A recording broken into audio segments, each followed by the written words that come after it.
Olá, graça e paz. Bem-vindos a mais um congresso apologético. Natanael Rinaldi, eu sou professor e pastor Ignaldo Hélio de Souza e eu quero conversar hoje com você sobre algumas heresias do Evangelho moderno. Claro que nós não vamos conseguir falar de tudo, mas eu acho importante a gente procurar algumas coisas que estão acontecendo, mais até do que no mundo prático, no mundo teológico e acadêmico, algumas distorções muito graves ocorrendo contra a palavra de Deus. Vamos lembrar de uma passagem de 2 Pedro, capítulo 2, versículo 1 e 2, onde ele diz assim: No passado surgiram falsos profetas no meio do povo, como também surgirão entre vocês falsos mestres. Estes introduzirão secretamente heresias destruidoras, chegando a negar o soberano que os resgatou, trazendo sobre si mesmo repentina destruição. Muitos seguirão os caminhos vergonhosos desses homens e por causa deles será difamado o caminho da verdade. Eu quero que você observe aqui que o alerta do apóstolo Pedro aqui não foi só para profetas, né? Falsos profetas que surgiriam. Jesus alertou sobre isso lá no seu sermão profético de Mateus 24, mas aqui Pedro alerta para o outro lado, o lado não de proclamadores ou de pregadores, mas o lado de mestres, de pessoas da área acadêmica, da área intelectual, que também vão introduzir heresias destruidoras. Não pense que porque alguém ele tem um conhecimento acadêmico, uma formação intelectual alta, que ele não está sujeito a desviar-se do padrão da revelação divina e ir para caminhos muito ruins que distorcem o evangelho. Isso aconteceu no passado e acontece hoje também. Bom, que teologias são essas que nós vamos ver? Não sei se você já ouviu falar, teologia negra, já ouviu falar? Teologia feminista, já ouviu falar? Teologia inclusiva. Então vamos lá, vamos pensar um pouquinho nessas teologias, né? Bom, tem muita prática estranha dentro dos arraiais evangélicos, a gente não tem nenhuma dúvida, mas o mundo da teologia acadêmica ela não escapa das distorções e heresias. Nós temos que tomar cuidado, porque às vezes alguns eles escapam de certos modismos estranhos e práticas estranhas, mas eles caem em teologias estranhas. E muitas dessas teologias estranhas, até pela sua posição intelectual, acadêmica, social, acabam tendo um peso muito grande e às vezes escapam de uma crítica normal que precisa ser feita, né? Então vamos lá, tudo começa com a teologia liberal, que está aberta a toda sorte de influências, exceto as influências das verdades eternas e imutáveis reveladas nas Escrituras. Eu confesso para vocês que eu fico muito aborrecido, porque às vezes a teologia liberal é tratada como uma teologia como outra qualquer, como um tipo diferente de teologia, mas ela é uma heresia, ela é uma negação da revelação bíblica. E a teologia liberal, até por essa atitude dela, de abraçar qualquer crença, qualquer prática, qualquer foco, menos a revelação bíblica como inerrante e eterno, ela acaba sendo a mãe de uma sorte, toda sorte de distorções e ideias erradas que fogem para longe de uma teologia bíblica sadia, correta e verdadeira. Infelizmente, o que às vezes ela produz, na verdade, são coisas terríveis. Então, tudo começa ali com a teologia liberal. Bom, da teologia liberal, nós vamos passar para a teologia da libertação. O que ela é? É um monstro híbrido que pretende juntar o marxismo materialista ateu à teologia. Então, veja só, o marxismo ele é ateu na sua raiz, ele é ateu nos seus fundamentos, ele é ateu em todas as suas proposições e desenvolvimentos. Como é que você pega uma filosofia ateia, materialista, que nega a existência de Deus, de alma, de qualquer coisa depois da morte, e você tenta juntar com uma teologia que é contrária a tudo isso? Realmente é um negócio absurdo. Mas desse casamento surgiu esse monstro terrível, chamado teologia da libertação, né? E aí o resultado não é uma teologia, mas sim uma ferramenta de dominação política, né? Na teologia da libertação não temos revelação e salvação divinas, mas o que nós temos é a guerra de classes fomentada pelo marxismo. E aí a teologia, o cristianismo, os cristãos, as práticas cristãs, elas viraram apenas ferramentas de dominação política e até de verdadeiras revoluções sanguinárias, como nós tivemos aí ao longo da história, nessa tentativa de pegar todo o pensamento de um ateu como Marx e jogar isso para a teologia. Eu acho que essa frase aqui do do filósofo Luiz Felipe Pondé, ele resume.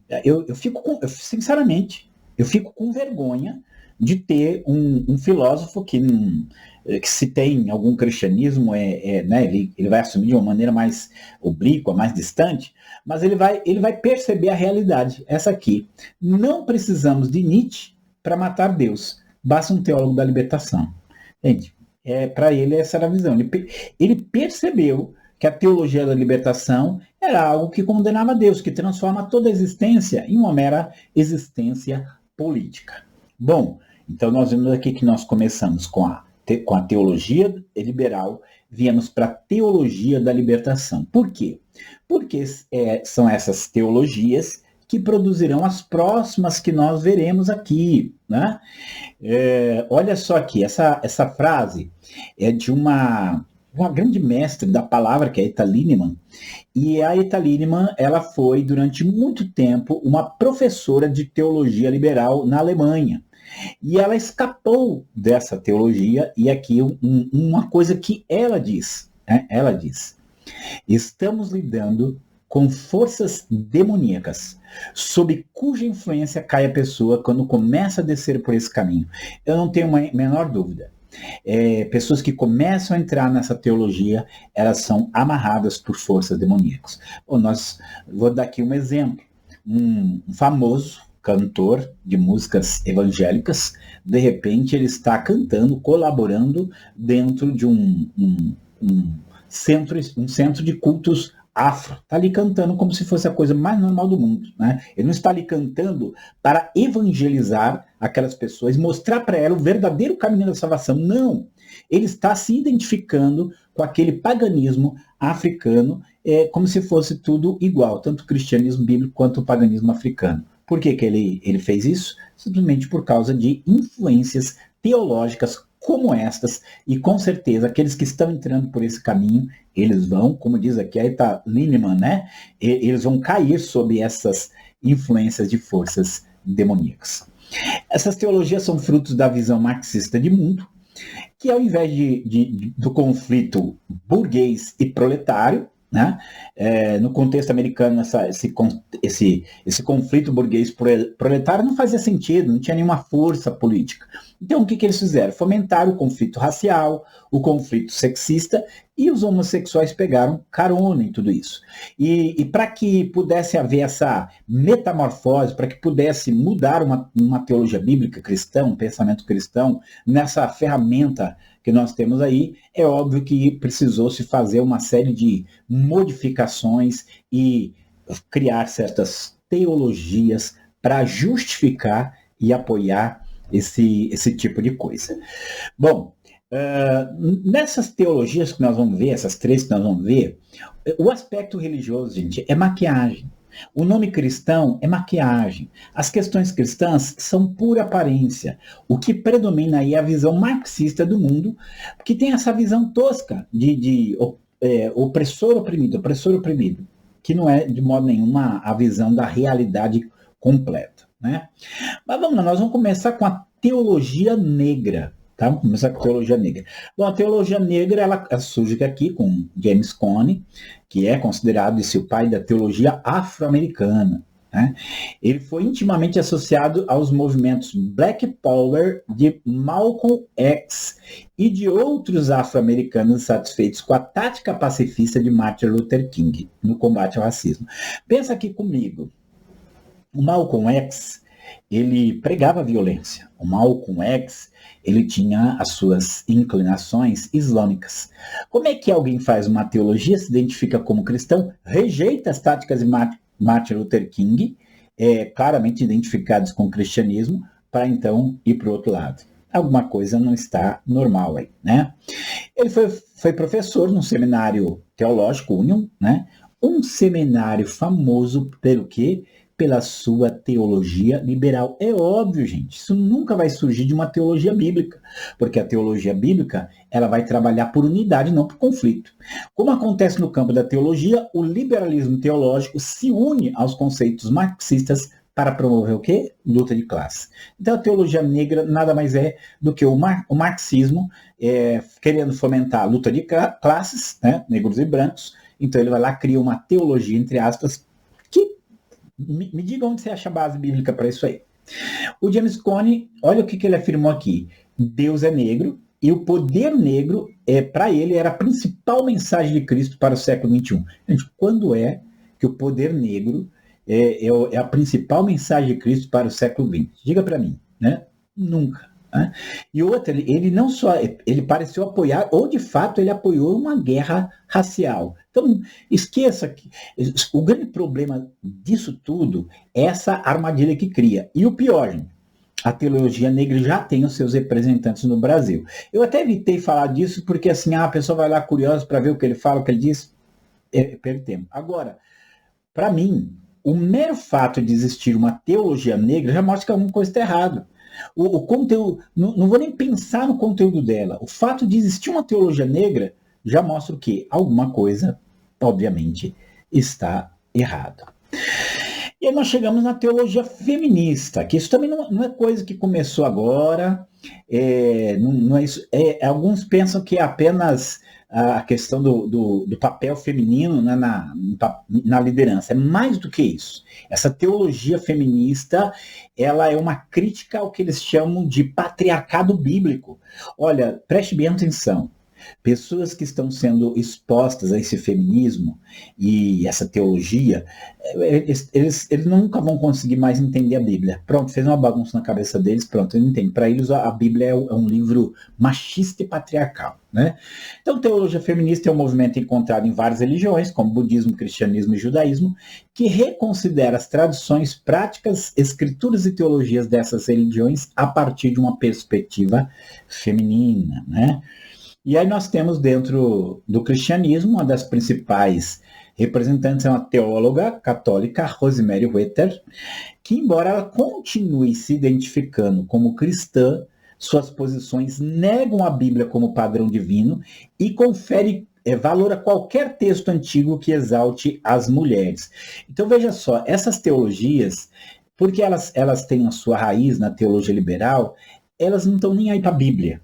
Elas não estão nem aí para aquilo que as escrituras dizem. Eles não estão preocupados com o que as escrituras dizem. Eles querem apenas usar o que eles acharem viável, o que eles acharem aproveitável e útil para eles dentro das escrituras, para atacar os cristãos bíblicos. Essa é a realidade, isso é a coisa assim, sólida que nós vamos ver em todas essas teologias. Então veja só, eles não têm esse apreço, a Bíblia é a palavra de Deus, é a verdade a qual eu tenho que servir, eu tenho que amar, eu tenho que crer, eu tenho que estudar. Não, eles não estão preocupados com isso. Eles estão preocupados em subir numa plataforma cristã, supostamente cristã, para atacar os cristãos e distorcer o verdadeiro cristianismo. Então, precisa-se ter discernimento para ver essa situação. Olha uma frase da Rosemary Wetter, principal nome dessa teologia. Ela fala assim, a teologia feminista deve criar uma nova base textual, um novo cânon. A teologia feminista não pode ser feita com base na Bíblia cristã existente. Você entendeu? Ou seja, embora essa pessoa se identifique como cristã, embora essa pessoa use o termo teologia para aquilo que ela está fazendo, a fonte dela, o apoio dela não vem da Bíblia e nunca vai vir da Bíblia. As coisas que eles vão ensinar não tem esse fundamento bíblico. A Bíblia é apenas uma desculpa para que ela possa penetrar no meio cristão e fazer as suas distorções, né? Olha aqui o objetivo, né, dessa teologia feminista. Alguns dos objetivos da teologia feminista incluem uma reinterpretação do imaginário e da linguagem machista a respeito de Deus. Você consegue conceber isso? A determinação do lugar das mulheres em relação à carreira, à maternidade. Opa, aí vai entrar a defesa do aborto. E estudo sobre o papel das mulheres em textos sagrados, gente. Qualquer texto sagrado, inclusive textos de bruxaria, textos de Wicca, textos do paganismo antigo e a religião matriarcal. Então você veja assim, que toda essa inclinação da teologia feminista é dentro do paganismo. Talvez daquilo que retrata bem essa teologia feminista e essa mistura entre suposta teologia cristã e o paganismo feminino antigo, está no filme O Código da Vinci. Você assiste o Código da Vinci e você vai ter ali alguma referência a Maria Madalena, né? Uma referência tola, uma referência falsa, uma referência destruidora, mas está lá essa referência, né? E ao mesmo tempo, um culto à deusa. O final do filme ali, você vai encontrar o personagem principal, né? Representado ali pelo Tom Hanks, e ele está se curvando onde supostamente estaria o túmulo da Maria Madalena, e ele se curva ali ao chamado sagrado feminino. Você entendeu aqui a conexão que eles vão fazendo? Então, essa teologia feminina, ela nada mais é do que um ataque à revelação de Deus aqui, né? Você vê aqui uma reinterpretação, leia-se ataque ao imaginário e à linguagem machista a respeito de Deus. E, ao mesmo tempo, uma mistura com todo esse paganismo feminino do antigo que nós temos, né? E aí chegamos à nossa terceira teologia gay, também chamada de teologia inclusiva, que talvez seja um dos maiores desafios ao cristianismo moderno. Escreva o que eu estou falando, um dos maiores desafios ao cristianismo moderno. Bom, teologia gay ou teologia inclusiva é a tentativa de tornar a prática homossexual aceitável dentro do contexto cristão. Toda essa história da teologia gay ou teologia inclusiva e mesmo do movimento homossexual não começa agora, gente. Ele começa lá na década de 40 com Harry Hay, Sociedade Mattachini, mas ela vem lá da década de 60 da luta pelos direitos civis. Mas digamos assim que o impulso mais forte, ele vem final da década de 80, começa da década de 90, quando dois autores escrevem um livro chamado After the Ball, Atrás da Bola, onde eles dão uma estratégia para derrubar a visão comum que havia com respeito ao homossexualismo. E veja bem, entre várias barreiras que eles tinham que vencer, por exemplo, o homossexualismo era visto como uma doença, então eles tinham que tirar isso da lista de doenças da Associação de Psicologia Americana, eles conseguiram. Também era visto como um crime em alguns lugares, então eles tinham que tornar isso legal, eles conseguiram, defendendo a união civil de pessoas do mesmo sexo. E até, digamos assim, a ideia de que eles eram subversivos, eles vão fazer isso através de Hollywood, adicionando um certo glamour e uma certa naturalidade com essa prática. Mas, dentro do contexto cristão, eles sabiam que precisavam vencer. Nós somos uma cultura cristã, onde esse tipo de prática sempre foi condenado. E eles precisavam mudar essa prática, né? Eles precisavam mudar essa visão. O cristianismo precisava começar a enxergar de maneira diferente a prática homossexual. Como é que eles iam conseguir isso? Bom, existem vários livros bons sobre isso, vou aconselhar Não Podemos Nos Calar, da editora Cultura Cristã, né? Procure lá, você vai achar essa indicação. Mas qual foi o caminho que eles usaram para tornar a prática homossexual aceitável dentro do cristianismo, de modo a se livrar da ideia de que se trata de um pecado? Eles usaram quem?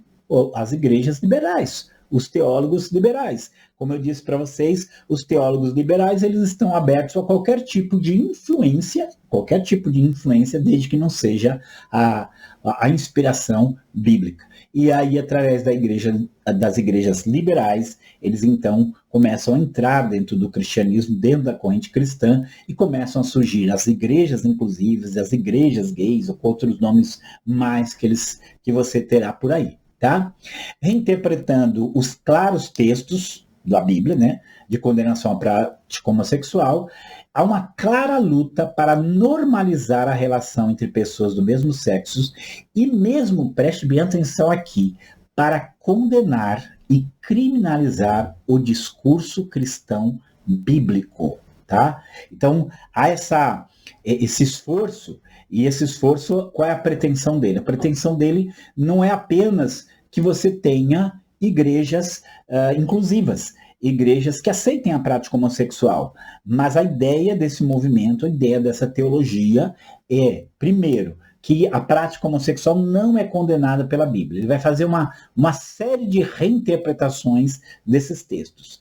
Mas, segundo, eles querem, o desejo deles é tornar essa prática aceitável em todas as igrejas e, ao mesmo tempo, qualquer igreja que não aceite, que não se renda a isso, essa igreja, ela ser estigmatizada, ela ser vilanizada, ela ser criminalizada. Bom, aqui eu vou mostrar um livro.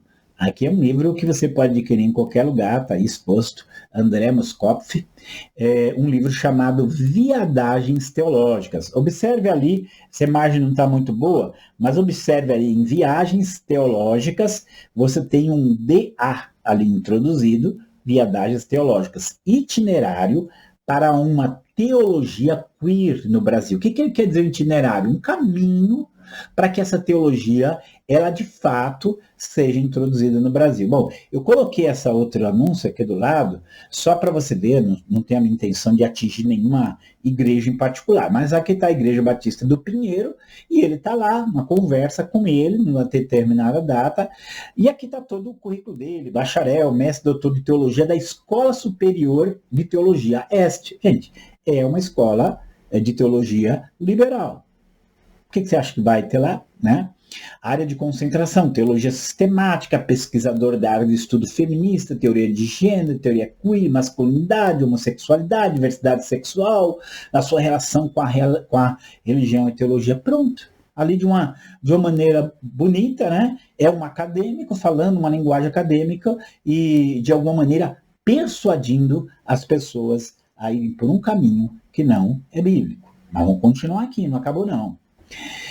Criminalização do ponto de vista do cristão bíblico. Em 2019 foi feito um congresso, olha aqui, primeiro congresso de igrejas e comunidade LGBTI+, diálogos ecumênicos para o respeito à diversidade. E surgiu esse documento, Carta de São Paulo. Eu já vou dizer para você que se você deseja esse documento completo, eu tenho ele na íntegra, e você pode entrar em contato comigo, tá? Você pode entrar no meu canal Missão Atenas, lá você vai ter várias referências, inclusive você pode procurar programa Missão Atenas, número 25, eu vou fazer uma leitura e uma discussão desse documento de uma maneira muito ampla, para mostrar todo esse processo de criminalização, tá? Aqui eu tirei um pedacinho do que eles falam, muito mais do que isso, é uma linguagem, essa linguagem cansativa que se usa hoje, mas lá tem assim, ó, preste bem atenção no que eles escrevem nesse documento. Constatamos e lamentamos que muitas instituições têm sido cúmplices e que a linguagem religiosa tem sido apropriada para constituir, reproduzir e perpetuar o sistema cis-heteronormativo de controle de corpos e subjetividades. Gente, essa complexidade aqui é para confundir mesmo. O que ele quer dizer é o seguinte, o alvo deles, esse aqui é o alvo do movimento homossexual, é destruir a ideia de heteronormatividade. O que é isso? De que o relacionamento hétero é o normal e os demais são desvios do padrão normal. Bom, biblicamente é isso mesmo. O padrão hétero, a relação heterossexual é o padrão. E tudo mais é desvio disso. Essa é a realidade da revelação bíblica. Agora, o que eles querem é destruir isso. E estão criticando, porque a nossa pregação, ela de fato constitui, reproduz, perpetua, estabelece a heteronormatividade como a ação normal. Mas eles estão criticando isso. Aí ele continua. Um sistema, ele fala que esse sistema tem produzido exclusões, apagamentos, sofrimentos, violências e mortes. As mortes de pessoas lésbicas, gays, bissexuais, etc., porque a lista era grande, no Brasil e na América Latina estão atravessados pela teologia cristã hegemônica. Sabe o que é essa teologia cristã hegemônica? É a minha e a sua. Então eles estão dizendo que essa teologia que nós pregamos, que nós dizemos que tal prática não é bíblica, não é aprovada por Deus, eles vão dizer que isso aí tem produzido exclusões, apagamento, sofrimento, violência e morte, inclusive nos culpando pela morte dessas pessoas. Lamentamos e denunciamos. Gente, denúncia é crime. Então nós estamos cometendo um crime. Lamentamos e denunciamos que muitas comunidades de fé, sobretudo entre as cristãs, tenham se tornado espaços de silenciamento, opressão, humilhação, exclusão e abuso espiritual, psíquico, econômico e sexual. É isso que você se torna para pregar o cristianismo bíblico. Como é que eu sei que está falando de mim? Está aqui, ó. Tá aqui, ó. Máximas como Deus ama o pecador, mas odeia o pecado. E fêmeas criou, são frequentemente utilizados para produzir medo, vergonha, culpa e silenciamento. Em outras palavras, se você usa essas frases, você então está responsável pela morte, pelo sofrimento, pelo isolamento, pela vergonha, pela culpa, pelo silenciamento de pessoas que têm uma certa prática sexual. Tá? Discursos e práticas como esse têm contribuído para produzir relações familiares violentas, sofrimento psíquico e, no limite de muitos casos de depressão e suicídio entre pessoas lésbicas, gays, bissexuais, etc. Especialmente, aí aqui o que ele faz, gente? É como se... isso aqui é uma tática horrível. Isso aqui é lamentável, isso aqui. Aí depois, especialmente se ela for negra, pobre e de territórios vulnerabilizados. Ou seja, ele cria um conflito que de fato não existiu, gente. Desculpa, mas no Brasil a grande maioria dos negros estão nas igrejas, tá? A maior parte da igreja brasileira é composta de pessoas da classe baixa, tá? E dentro dos territórios difícil a palavra, né? Vulnerabilizados, dentro desses territórios, as igrejas estão lá servindo ao Senhor e elas têm a sua visão bíblica. Mas eles querem mostrar como se nós somos contra o primeiro grupo, nós também somos contra o segundo. Então é como criar, isso aqui é para criar briga mesmo. Gente, isso é um documento de 2019 que busca criminalizar essas práticas. Bom, acho que você já deu para ver aqui. Eu vou dizer para você que só o fato de existirem essas teologias já demonstra que alguma coisa está errada. E não pense você não, porque grandes organizações, com bastantes recursos financeiros, com acesso a universidades de grande porte, de grande influência, de grande peso, elas vão fomentando, divulgando, ensinando essas teologias e distorcendo o evangelho, a ponto de aqueles que defendem a teologia bíblica, aqueles que defendem a Bíblia como revelação inerrante e eterna de Deus, essas pessoas, elas acabam sendo discriminadas, essas pessoas começam a ser apontadas, elas sim, como falsos cristãos. É verdade, a gente já começa a ser apontado por isso aí. E eu queria encerrar usando esse versículo de Gálatas 3:28, que para mim é aquilo que vai, de fato, mostrar o que é o cristianismo bíblico. Não há judeu nem grego, né? Paulo diz, em Cristo Jesus, está falando em Cristo Jesus, não há judeu nem grego, você não tem diferença racial. Não há escravo e nem livre, não tem esse diferencial social. Homem nem mulher, não tem essa diferenciação de sexo. Ambos têm acesso ao Pai no mesmo Espírito, pois todos são um em Cristo Jesus. Tem uma frase, né, que os marxistas usam, que eles dizem que o motor da história é o conflito de classes. E eu digo não. Aliás, eu digo assim, que se o motor da história é o conflito de classe, então o cristianismo é o freio. É ele que vai parar esse conflito, é ele que vai chamar as pessoas para viverem junto e caminhar junto com Deus, mantendo, claro, sua diferenciação. Uma mulher nunca vai deixar de ser uma mulher, um homem nunca vai deixar de ser homem, mas ambos têm acesso a Deus em Cristo Jesus. Eu posso ter condições sociais diferentes, mas eu também tenho acesso a Cristo Jesus como qualquer outra pessoa. Eu posso ser de uma nacionalidade diferente, de uma constituição étnica diferente, e eu também tenho acesso a Deus em Cristo Jesus. Nele todos nós somos iguais. Então, e isso está aí. Mas, na verdade, o conflito de classes não é o motor da história. É o motor do marxismo.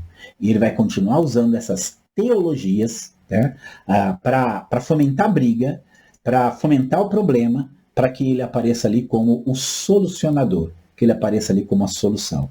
Eu quero conclamar você a não permitir que isso aconteça, a defender uma teologia bíblica, a defender uma teologia que vem das páginas das Sagradas Escrituras, de uma teologia que não se curva às chamadas ciências sociais, que nada mais são do que práticas de uma religião política, como é o marxismo, cuja a finalidade é criar briga, distorção e levar as pessoas para longe da palavra salvadora, do Evangelho Salvador. Lembre-se, o Evangelho é o poder de Deus para a salvação eterna de todo aquele que crê. E o Evangelho não é um instrumento de guerra social, de briga social. Qualquer teologia que fomente isso, que busque isso, que instigue isso, pode ter certeza, não é uma teologia de origem divina, não passa de obras humanas, ou mesmo, como disse Eta Lindemann, né, diabólicas, que buscam distorcer a verdade salvadora que está em Cristo Jesus. Muito obrigado a você por estar conosco nessa palestra. Deus abençoe sua vida.